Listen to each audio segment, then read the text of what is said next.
Hello everyone, my name is Tarun Yadav. I am mathematics mentor, currently mentoring students for IIT JEE. अब एक चीज़ और जो बहुत से बच्चों के दिमाग में रहता है, इतने सारे बच्चे मुझसे पूछते भी हैं, वो बोलते हैं कि भैया हमारा ना भी इतनी प्रिपरेशन अच्छी नहीं है। हम क्या करेंगे कि जनवरी अटेम्प्ट में ना सीरियस होकर नहीं देंगे, हम अप्रैल अटेम्प्ट को सीरियस होकर देंगे। सबसे बड़ी बेवकूफ़ी वाली बात मैंने यही सुनी आज तक जेईई एस्पिरेंट्स के मुंह से कि हम जनवरी अटेम्प्ट को सीरियस होकर नहीं देंगे, अप्रैल अटेम्प्ट को सीरियस होकर देंगे। ऐसी बेवकूफ़ी दोबारा नहीं करना, सोचना भी नहीं है। कारण बताता हूँ क्यों। पहला कारण, अगर आप जनवरी अटेम्प्ट में अच्छा परफॉर्म कर लेते हैं तो आपका कॉन्फिडेंस बना रहेगा। आपके दिमाग में रहेगा कि एनआईटी सिक्योर हो गई है, अब मुझे पढ़ के आईआईटी लेनी है। आपका ध्यान दूसरे अटेम्प्ट की तरफ जाएगा ही नहीं। इनफैक्ट आपको तैयारी ही नहीं करनी दूसरे अटेम्प्ट की उसके बाद। तो आपको एडवांस के लिए 3 महीने जो है वो एक्स्ट्रा मिलेंगे, और एडवांस में 3 महीने मैटर करते हैं भाई, बहुत ज़्यादा मैटर करते हैं। ठीक है, एक तो टाइम वाला फैक्टर हो गया अपने पास ये कि अगर मेरा पहले अटेम्प्ट में, और देखो सबसे बड़ी बात है आपका माइंड रिलैक्स रहेगा। पहले अटेम्प्ट में अगर आपने एनआईटी सिक्योर कर लिया, आपका माइंड जबरदस्त तरीके से रिलैक्स रहेगा कि आईआईटी तो मुझे मिल ही गई है, अब क्या चाहिए। सॉरी, एनआईटी तो मुझे मिल ही गई है, अब क्या चाहिए, आईआईटी चाहिए। तैयारी करो उसकी एडवांस। उसके बाद दूसरा पॉइंट, अगर आपने जनवरी अटेम्प्ट मिस कर दिया, ढंग से प्रिपेयर करके नहीं दिया, अपना बेस्ट नहीं दिया, तो मैं बता दे रहा हूँ कि मान लो फॉर एग्जांपल बोल रहा हूँ 180 नंबर पे 99 परसेंटाइल अगर आएगी तुम्हारी जनवरी अटेम्प्ट में, तो वहीं सेम परसेंटाइल मतलब 99 परसेंटाइल तुम्हें अप्रैल अटेम्प्ट में लाने के लिए भाई कम से कम 200 नंबर लाने पड़ेंगे। 15 से 20 नंबर का फर्क आता है सेम परसेंटाइल लाने के लिए जनवरी और अप्रैल अटेम्प्ट में। तो देख लो, आपको 20 नंबर फालतू लाने पड़ेंगे। तो भाई फायदा इसी में है ना, कि अपन जनवरी अटेम्प्ट को ही पूरा अपना बेस्ट एफर्ट डाल के अच्छा बनाएं। क्योंकि बहुत सारे बच्चे तुम्हारी तरह ही सोचते हैं, वो अप्रैल अटेम्प्ट तक ही जो है सीरियस होने की कोशिश करते हैं, जनवरी अटेम्प्ट को ऐसे ही ले लेते हैं। ठीक है, इसीलिए अप्रैल अटेम्प्ट के जो कट ऑफ है वो बढ़ जाती है अपने पास। तो तुम इस चीज़ का फायदा उठाओ ना भाई। पढ़ना तब भी है, पढ़ना अभी भी है, सही बात है ना। फोकस तो होकर पढ़ना ही पड़ेगा। अगर नहीं पढ़ोगे तो नंबर तब भी नहीं आएंगे, अब भी नहीं आएंगे। तो ये दो सबसे बड़े बड़े प्लस पॉइंट है। पहला टाइम फैक्टर 3 महीने एक्स्ट्रा मिल रहा है, दूसरा जो है 15-20 नंबर का फर्क। ठीक है, तो अपन क्या है, अपना जो बेस्ट एफर्ट होगा वो अभी डालेंगे अपन, और अपन जो है जनवरी अटेम्प्ट में ना बिल्कुल फोड़ के आएंगे। अप्रैल अटेम्प्ट का हम लोग वेट नहीं करेंगे। तो एज ए जेई एस्पिरेंट भी, एज ए जेई मेंटर भी मैं आपको बता रहा हूँ कि आपको अपना बेस्ट जनवरी अटेम्प्ट में ही देना है। इस बात को जो है पल्ले बांध लीजिए।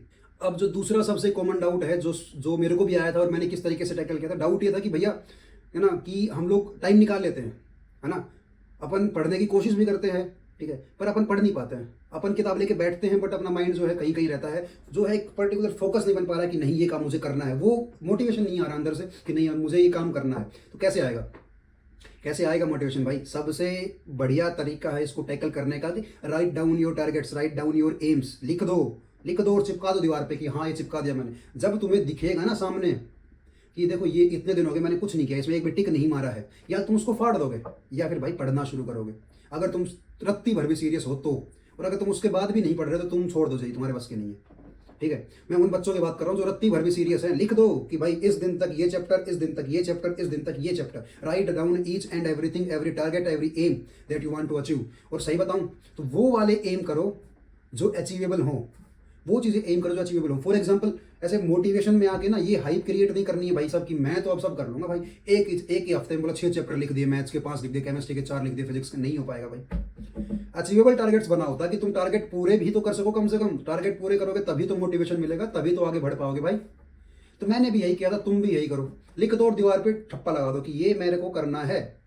वीक वाइज शेड्यूल बनाओ ना कि इस वीक ये, इस वीक इतना, इस वीक इतना, इस वीक इतना, और हर वीक का शेड्यूल चिपका दो दीवार पे।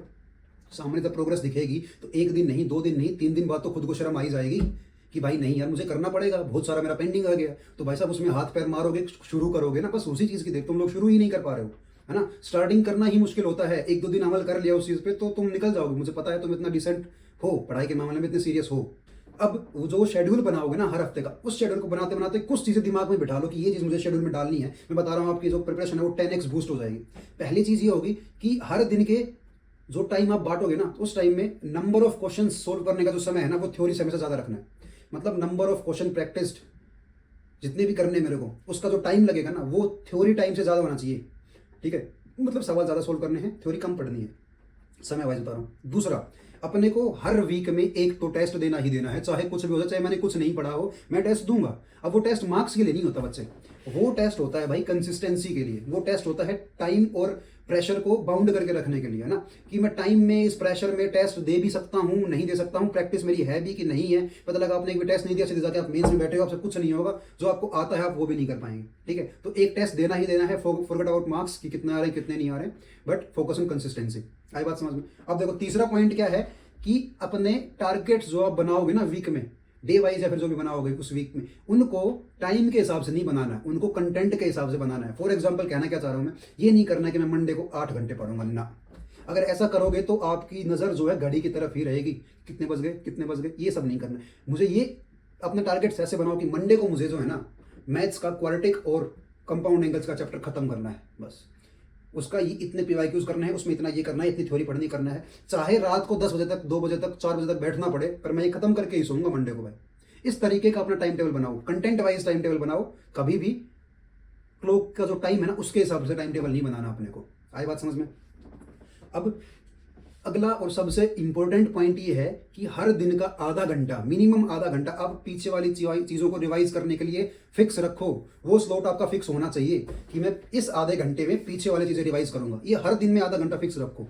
लिटरली बता रहा हूँ मैं, ये आपका गेम चेंजर होगा, क्योंकि बच्चों को पीछे की चीज़ें ही याद नहीं रहती हैं। तो वीक में लगभग 3 घंटे जो है वो आप रिवीजन के लिए दो ही दो, हर दिन आधा घंटा, लगभग 3 घंटे, मिनिमम 3 घंटे वीक में रिवीजन के लिए आपको देना ही पड़ेगा। तो ये 4 चीज़ें जो है ना आप ध्यान रखना टाइम टेबल बनाते टाइम। पहला कि टारगेट फिक्स करो अचीवेबल जो हो, ठीक है, और दूसरा कि टाइम टेबल जो है वो कंटेंट के हिसाब से बनाओ। तीसरा कि भाई साहब अपने क्वेश्चन सोल्व करने का टाइम जो है वो ज़्यादा होना चाहिए थ्योरी पढ़ने से। चौथा, टेस्ट देना है अपने को भाई, है ना, बिना किसी रोक टोक के टेस्ट देना है। और अगला कि रिवीजन के लिए अपने को मिनिमम हफ्ते में 3 घंटे या फिर दिन का आधा घंटा फिक्स रखना ही रखना है। ये 5 पॉइंट्स हैं जो हमको अपने टाइम टेबल में इंक्लूड करने हैं। इसको मद्देनजर रखते हुए हमें अपने टाइम टेबल बनाना है।